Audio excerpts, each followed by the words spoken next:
ഞാനും എന്റെ അമ്മായിയമ്മയും കൂടെ ഒരു അവരുടെ ബന്ധുക്കളുടെ ഒരു വീട്ടിൽ ഒരു പരിപാടിക്ക് പോയി. നിങ്ങൾ കേട്ടോണം. അവിടെ ചെന്ന് കഴിഞ്ഞപ്പോഴത്തേന് കുറെ ആൾക്കാർ, ഈ പരിചയമില്ലാത്ത ആൾക്കാർ ഇവരുടെ ബന്ധുക്കളൊക്കെ നമ്മളെങ്ങനെ അറിയാനാ? ഞാനാണെന്നുണ്ടെങ്കിൽ കല്യാണം കഴിഞ്ഞ് വന്നിട്ട് 6 വർഷം ആയതേ ഉള്ളൂ. അതിൽ 4 വർഷവും ഞങ്ങൾ വേറെ ഇടത്തായിരുന്നു. പിന്നെ നാട്ടിലേക്ക് വന്ന് ഒന്ന് പച്ച പിടിച്ച് വന്നപ്പോഴാണ് ഇങ്ങനെ ഓരോരോ കല്യാണം, ഫംഗ്ഷന്, പാല് കാച്ച്, ചരട് കെട്ട്, പിന്നെ വേളവടിയെന്ന് പറഞ്ഞുകൊണ്ട് 100 പരിപാടികൾക്ക് വിളിക്കാൻ തുടങ്ങിയത്. ഈ പരിപാടികൾക്ക് പോകുമ്പോഴാണല്ലോ നമുക്ക് ആളുകളെ മനസ്സിലാവുന്നത്.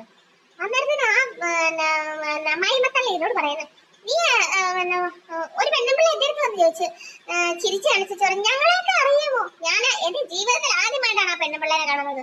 അപ്പൊ ഞാൻ പറഞ്ഞു, നിങ്ങളേതാ? എനിക്കറിയത്തില്ല എന്ന് പറഞ്ഞു. അന്നേരം ഉടനെ എന്റെ അമ്മായിമ്മ വന്ന് അതിന്റെ എട്ടേ കൂടെ കയറി എനിക്കിട്ട് പാര വെക്കാൻ നോക്കുന്നു.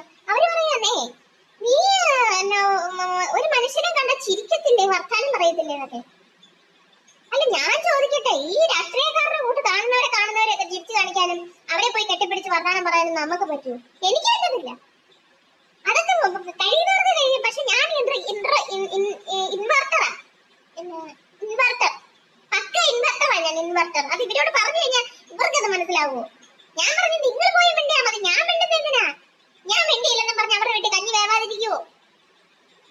അപ്പൊ എന്നെ അവിടെ മോശക്കാരിയാക്കി, എന്നെ അവിടെ താറടിച്ച് കാണിക്കാൻ വേണ്ടിയാണ് ഈ വക പരിപാടികളൊക്കെ അവിടെ ചെന്ന് ആൾക്കാരോട് ഇങ്ങനെ സംസാരിച്ചത്.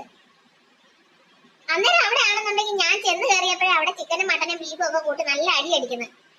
ഞാൻ ഇതൊക്കെ കണ്ട് സ്വപ്നം കണ്ടാണ് ഞാൻ അകത്തോട്ട് കയറി ചെന്നത്. അകത്തോട്ട് കയറി ചെന്നിട്ട് ഈ കാര്യം പറഞ്ഞതും കൂടി എന്റെ എല്ലാ സർവ്വ മൂടും എനിക്ക് തിന്നാനുള്ള മൂടേ അങ്ങ് പോയി. പിന്നെ അവര് എന്റെ കയ്യെ കാലെ പിടിച്ച് പറഞ്ഞു, എന്റെ പൊന്നു കുഞ്ഞാ നീ എന്തെങ്കിലും ഒന്ന് കഴിയും. ഞാൻ പറഞ്ഞു, എനിക്ക്